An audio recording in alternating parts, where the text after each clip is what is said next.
Bonjour et bienvenue à Karine et ses tournesols. Aujourd'hui, nous sommes à Shaktiland et mon tournesol que je vais partager avec vous s'appelle Soraya. Soraya est mon gourou. Ce que je peux dire, c'est que Soraya m'a introduite à la philosophie de yoga. Depuis lors, je dois te dire merci Soraya, tu as changé ma vie.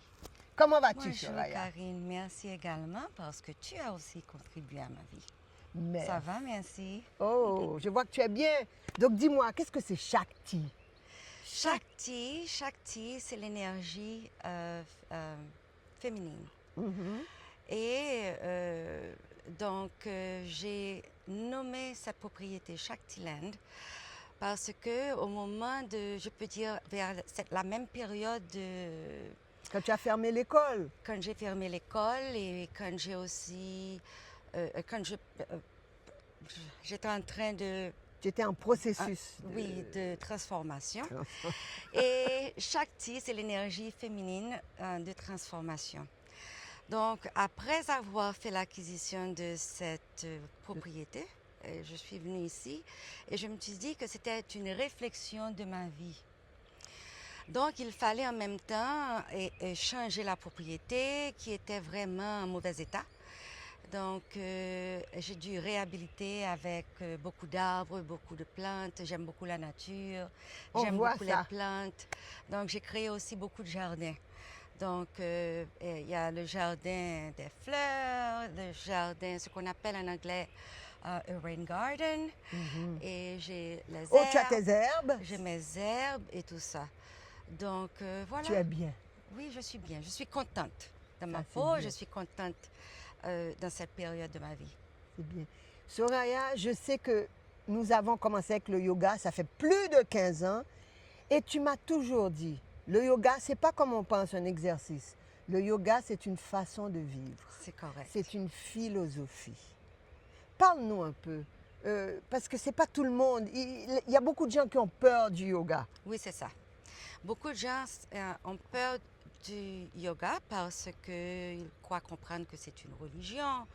Mais non, en fait, si vous êtes des gens religieux, le yoga peut même vous aider à pratiquer encore mieux ce que vous croyez. Oui. C'est tout simplement un genre de vie, une philosophie de vie et vivre bien avec soi-même, sainement, mentalement, physiquement, énergiquement. Énergiquement, ça c'est le plus important. Ouais. Donc, c'est une philosophie qui croit en la purification du corps d'abord pour pouvoir atteindre l'esprit et l'âme. Donc, le yoga croit que si le corps n'est pas purifié, c'est beaucoup plus difficile d'atteindre un état d'âme tranquille et heureux. Et la joie. La joie, c'est ça. Je me souviens, une des premières retraites que j'ai faites avec toi, c'était super. C'est pas une retraite normale. J'ai amené ma fille, j'ai amené ma sœur. Tout le monde avait un peu de leur famille. On est venu pour 4 jours. Oui, c'est ça. On est allé pour 4 jours dans un endroit un peu comme ça en dehors de Miami, la Floride. C'est ça. Quelque part en Floride. Et tu nous as appris non seulement l'écoute du corps, on a commencé à faire beaucoup de breathing, de respiration, mais aussi tu nous as appris comment c'est important de regarder quand on va à la toilette ce qui sort. Non, ma fille, elle avait quel âge, Francesca? Francesca devait avoir 14 ou 15 ans. Elle a trouvé ça extraordinaire. On avait des cours où il y avait différentes sortes de poupes. Comment on appelle ça? C'est ça, c'est ça. Oui, parce que moi, j'ai toujours dit que ce qui sort de notre corps, c'est le produit de ce que nous consommons tous. Donc, j'ai toujours dit que your poop speaks to you. Bon. Donc, dans tous les sens, en constitution et en odeur et tout ça. Oui, donc, croyez en votre Poupe. Je ne sais pas comment on le dit, on va l'appeler poupe. Oh non, c'était formidable. C'était mon premier et je t'ai suivi pendant combien d'années? On a beaucoup voyagé. Oui, c'est ça. Tu nous as amenés à Costa Rica, tu nous as amenés à Tulum au Mexique, tu nous as amenés en Inde en 2014. C'était Oui. absolument Extraordinaire. extraordinaire, c'est vrai. Mm. Et ce que j'aime avec la petite communauté de yoga, ou on devrait dire de yogi, on garde ça. Oui, On reste, je sais que toutes les élèves de l'école sont encore en connexion l'une avec l'autre ou Correct. l'un avec les uns et les autres. ouais, Et les femmes amenaient leur mari. c'est vrai, Hein? également. C'est toujours. Alors moi, je dis que quand le yoga est transmis d'une manière authentique, Mhm. l'effet est au superlatif, c'est extraordinaire. Ouais. Donc malheureusement, aux États-Unis, nous avons tendance à transmettre le yoga d'une manière très commerciale. Mhm. Et pour attirer les jeunes, on a tendance à, si je peux dire, vendre l'aspect plutôt Sportif. physique, l'aspect sportif. Les jeunes, ils adorent faire les headstands, les headstands. Puis il y a une affaire de hot yoga. Maintenant, il y a ma fille actuellement. Là, pas plus tard que la semaine dernière, elle m'appelle, elle me dit maman, et je continue à faire le yoga à Miami. Et voilà que je fais le yoga et avec du vin. Et aussi, parfois, Ça, ils c'est servent, parfait. ils servent de la bière. Oh my Et aussi dans une salle chauffée. Et elle me dit, maman, il n'y a pas de relaxation et les jeunes ne restent pas, ils s'en vont tous. Alors moi, j'ai toujours voulu enseigner que la relaxation, c'est la partie la plus importante. Shavasana, Shavasana, la pose du mort. c'est ça. Uh-huh. À la fin, Exact. Exactement. C'est le Release. plus important parce que c'est l'aspect Repos. restauratif, si je peux dire, du yoga. Et ça, c'est le but du yoga. Ouais. Donc, quand le yoga est vraiment enseigné d'une manière authentique, l'effet se manifeste Incroyable. rapidement et ça reste. Ça reste. Ça c'est reste. vrai, c'est vrai. Mhm. C'est vrai. Tu nous as appris, alors, d'après, nous avons les asanas, ce qui veut dire les positions, mais toujours avec la respiration, coordonnée avec une respiration. Et à la fin, quand on se repose, on a comme un, comment je peux dire, c'est un repos total du corps. Et comme tu dis, régénératrice. Oui. Qu'est-ce que tu peux... Et je sais ce qu'on a appris aussi, c'est que j'ai beaucoup aimé, c'est l'écoute du corps. Oui. Tu peux nous parler de l'écoute du corps? Oui, alors d'abord, je vais parler de la respiration parce que tu D'accord. as mentionné respiration. Ok. C'est le côté scientifique du yoga. Mhm. Si, Breath. par exemple, sur la propriété, nous avons beaucoup de tortues protégées. Et si on observe les tortues, elles sont plutôt lentes et elles vivent longtemps. Oui. Pourquoi? Parce qu'elles respirent tranquillement et la respiration, c'est pas une respiration rapide. Tandis que l'être humain, la respiration, c'est une réflexion de notre état d'âme. Si nous sommes par exemple dans une forêt et on se sent en danger, on a tendance à respirer plus rapidement. Donc ça veut dire que nous sommes stressés. Nous sommes stressés. Donc, le yoga nous enseigne aussi le contrôle de la respiration. Donc, si nous pouvons contrôler la respiration, nous pouvons ralentir notre système nerveux et aussi, si je peux dire d'une façon un petit peu dramatique, ralentir notre journée vers l'au-delà. Parce que nous sommes à ce moment-là plus paisibles, plus reposés, l'âme plus tranquille, et nous prenons de meilleures décisions dans la vie. Et C'est bon, et dans c'est tous bon, les sens, c'est c'est bon. bon. C'est ça, c'est ça. Maintenant, la deuxième partie de ta question, c'était... C'était le... Bon, c'est ce qui arrive. Non, mais c'est OK, c'est OK. C'était sur l'écoute du corps. L'écoute du corps. Eh bien, dans le même sens. Si nous avons, par exemple, alors nous tous, hein, même les yogis les plus avancés, parfois, on peut ressentir une douleur, ça peut être au cou, ça peut être, par exemple, ces jours-ci, j'ai un peu de douleur à la taille. Pourquoi? Parce que je fais beaucoup de jardinage. Et faut pas rapidement aller Prendre des médicaments. vers les médicaments. Il faut écouter, il faut essayer de comprendre, mais qu'est-ce que mon corps est en train de me faire comprendre. De vivre. Donc là, j'ai un petit moment de, ce qu'on appelle un petit moment de contemplation. Réflexion. Ou de réflexion, où je me dis, ah, Soraya, ton corps est en train de te dire que tu te penches trop vers l'avant. Et il faudrait que, alors, dans un cas pareil, ce que je fais, au lieu de me pencher vers le sol pour faire le jardinage, je décide d'alterner, de faire autre chose sur la propriété.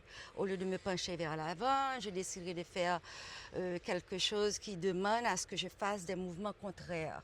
Donc, il faut écouter le corps. Bon, je ne dis pas que les médicaments ne sont pas bons. Non, non, Moi non. aussi, j'en prends de temps à autre, mais on essaie tout du côté De naturel s'écouter. d'abord. Ça peut aussi être une simple histoire d'hydrater le corps aussi quand on a mal.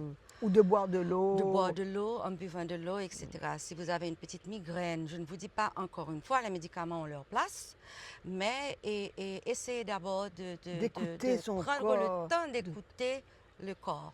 Et puis y remédier en corrigeant, par exemple, l'Ayurveda, c'est la science sœur du yoga. Je suis aussi Ayurvedic practitioner, qui est l'Ayurveda, le mot Ayur veut dire science, Veda vie. C'est une science qui nous apprend comment vivre bien dans la nature. Et Bien manger. Bien manger et écouter le corps.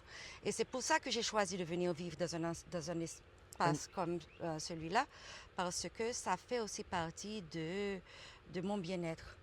Donc, j'ai mes herbes autour de moi.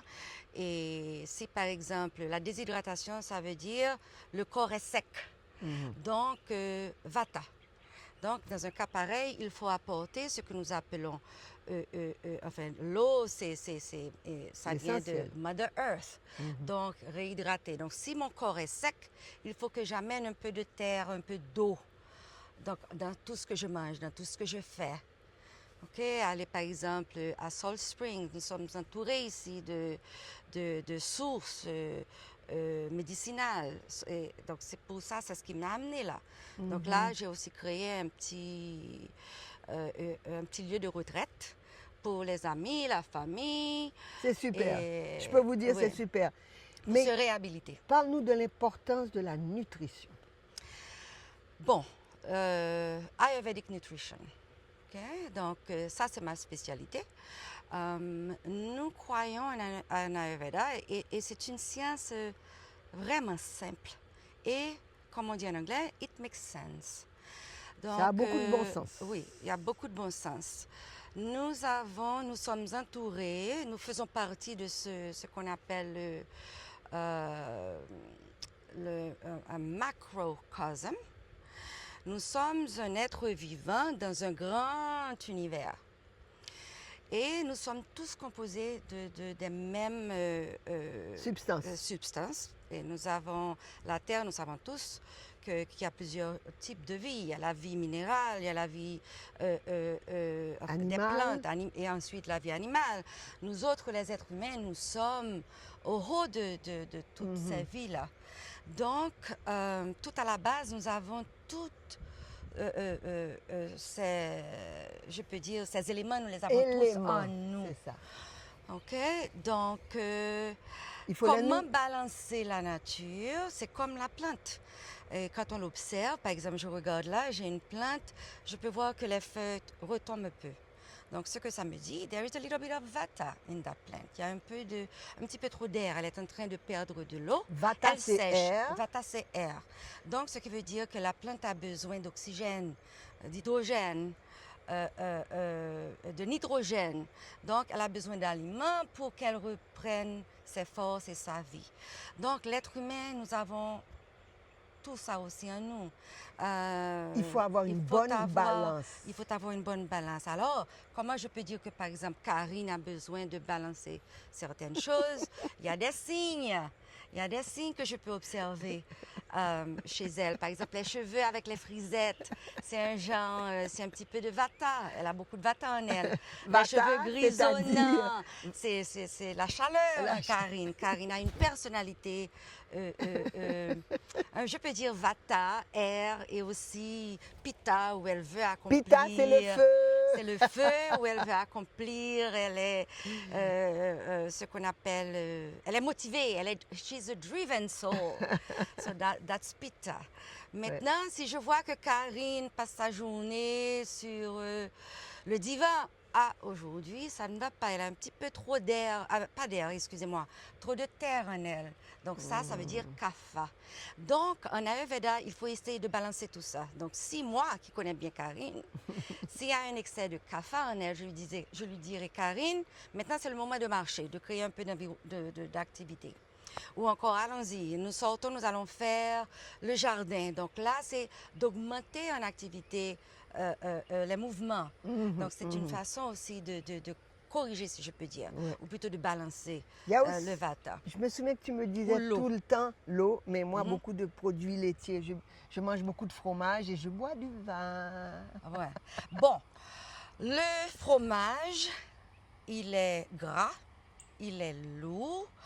Ce genre de suivi, il y a des fromages qui sont plus humectés, il y a des fromages qui sont plus secs. Mais en général, le fromage et les produits laitiers, c'est ce que nous appelons en Ayurveda. Non, ama, c'est plutôt toxicité. Donc, quand nous consommons trop d'une même substance, le corps ne peut plus l'assimiler et maintenant, ça devient... Le corps a tendance à rejeter. Et on aura tendance à rejeter peut-être en toussant, parce que la toux, c'est une manière pour le corps d'éliminer l'excès. De toxines. Ou aussi, et le corps humain, intelligent qu'il est, utilise les mucosités pour évacuer les excès, comme ça peut être des bactéries, ça peut être des virus ou simplement un excès d'éléments dans le corps. Comme le fromage, c'est it's earth. It's kapha, ok? Et on peut avoir un excès dans tout, un excès, par exemple, dans le fromage. Et le vin, dans le vin, nous avons, de tous les éléments, le vin contient 6 des éléments. Oui, 6. Et, ouais? J'aimerais bien que tu parles, vas-y, avec le vin. Mais oui, par exemple... pour la nutrition, excuse-moi, tu nous as beaucoup parlé des 6... de taste. De taste, le goût. C'est ça. Eh bien, c'est là que j'allais en venir avec le vin. Excuse-moi. La langue, elle perçoit les énergies à travers le goûter, le sens du goûter. Alors, nous avons, en anglais, j'ai créé comme un petit acronyme, sweet, sour, salty, pungent, astringent, bitter. Sweet, c'est le sucré, sour, c'est le sûr, salty, c'est le sel. Salé. Pungent, c'est pungent, c'est bon, ça me reviendra un peu plus tard. Oui. Astringent, c'est plutôt sec. Et bitter, c'est amer. Amer, bitter. Amer. Donc, différents goûts, c'est différent. C'est une énergie différente. OK, sweet, ça, c'est plutôt... par exemple, vous verrez que si vous prenez quelque chose de sucré, un dessert, quelqu'un qui vous dit « j'ai envie de quelque chose de sucré », c'est peut-être quelqu'un qui a envie de un petit peu plus de grounding. Cette personne a besoin de se sentir... OK? Maintenant, le vin contient de ces 6 goûts. Le vin en a 5. C'est très bon. Sweet. Bon. Il est bon. C'est très bon, 5 sur 6. Moi aussi, j'aime beaucoup le vin. Il est bon, mais pourvu qu'il soit consommé avec... Alors, tout en Ayurveda, si on en a un peu trop de quel que soit le goût, maintenant, comme on a dit un peu plus tôt, le corps va essayer de le rejeter, de l'éliminer d'une façon ou d'une autre. Donc, si nous buvons un peu trop d'alcool d'une façon ou d'une autre, le corps va vouloir l'éliminer à travers la peau, à travers le foie. Alors, en Ayurveda, on dit, quand le foie travaille trop, maintenant, c'est la peau qui assistent. Oh, Donc, tu as toutes sortes de c'est problèmes. pour ça que, par exemple, ceux qui souffrent de Eczéma. jaunisse, la peau commence à piquer, à nous piquer, et puis aussi elle tourne un petit peu jaunâtre. C'est parce que la peau, maintenant, qui est un grand organe de détoxification, prend la relève pour assister le foie. Donc, l'Ayurveda Il est faut surveiller un sa peu peau. oui, c'est ça, parce que la peau aussi nous parle. Mhm.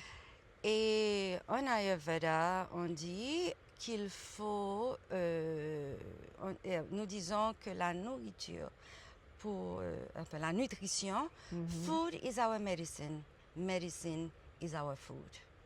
Donc, ce C'est-à-dire, qui on va crée traduire un petit peu. la nourriture, c'est notre, c'est notre médicament. On ne dit pas pas médicament. vraiment médicament, c'est notre façon de guérir le corps et vice-versa. Donc, Ok. les aliments nourrissent le corps et les aliments aussi guérissent le corps. Donc, vice-versa. Ah, ok. Donc, un repas balancé, c'est incorporer les 6 goûts dans le repas. Ce n'est pas comme le modèle que nous avons ici en Occident, où il faut balancer une portion de protéines, une portion de carbohydrates et une portion de graisse. En Ayurveda, il faut incorporer les goûts. Et comme ça, on est satisfait, on n'a pas envie de manger On beaucoup. est satisfait. On n'a pas envie de... On cherche toujours. Exactement. Des fois, tu manges un repas et tu as faim toujours. C'est Pas exact. parce que c'est pas beaucoup, tu as C'est bien parce que mangé. c'est pas balancé. C'est pas balancé et tu pas es balancé. insatisfaite. C'est ça. C'est ça. goût. Alors, ce que je dis toujours, ce que j'ai toujours dit à mes élèves, si vous ne comprenez pas trop bien, make sure your plates are colorful. Parce que s'il y a beaucoup de couleurs dans votre plat ou dans ce que vous cuisinez, par exemple, hier soir, nous avons consommé une soupe. J'ai voulu incorporer du vert. J'ai été dans mon jardin et j'ai pris du chou vert que j'ai ajouté premièrement. Il y avait des carottes. Oui, il y avait des carottes, il y avait le chou vert, il y avait du céleri, il y avait du squash. Il y avait aussi, bon, il y avait les épices, il y avait le cumin. Oui. Tout ça, ça constitue, c'était dans le but de créer un repas satisfaisant. Et nous étions tous satisfaits. On n'avait pas besoin de pain, on n'avait pas besoin de... Ah oui. Et je crois qu'on a eu moins de vin aussi hier soir, parce que nous étions plus satisfaits. C'est vrai. C'est vrai. Et Soraya, je crois qu'on a quand même parlé de pas mal tout, à part que aujourd'hui, maintenant, si par exemple Soraya devait dire quelque chose à la petite Soraya de 12 ans ou de 13 ans, qu'est-ce qu'elle dirait à la petite Soraya, maintenant qu'elle sait tout ça, qu'elle a fait ce chemin de vie extraordinaire, qu'est-ce qu'elle dirait à la petite Soraya de 12 ans? Alors, je dis, le yoga m'est venu à l'âge de 12 ans. Voilà. Le yoga m'est venu à l'âge de 12 ans et depuis lors, je n'ai pas arrêté. J'ai été très curieuse parce qu'après avoir participé à une classe de yoga, ça a été ce qu'on appelle my awakening. Ton réveil. Mon réveil. Ça m'a réveillée et j'ai remarqué tout de suite l'importance du yoga. Donc, la petite fille de 12 ans aurait encore entendu de Soraya, keep going. Keep your practice bright. Et je suis à une autre phase de ma vie en ce moment où j'avais toujours dit que j'aimerais passer mes vieux jours en communauté. Vieux jours. Non, c'est encore un peu tôt, mais c'est très tôt. Il n'est jamais trop tard pour bien faire. Il n'est jamais trop tard pour bien faire, mais les plantes, ça prend du temps pour pousser. Donc, c'est pour ça que je prépare, j'ai réhabilité la propriété, les arbres sont en train de pousser. Donc, vraiment, mes vieux jours, un beau jour, je pourrai admirer les arbres. Donc, Soraya n'oubliera pas que la beauté, c'est de la nature, la santé est de la nature.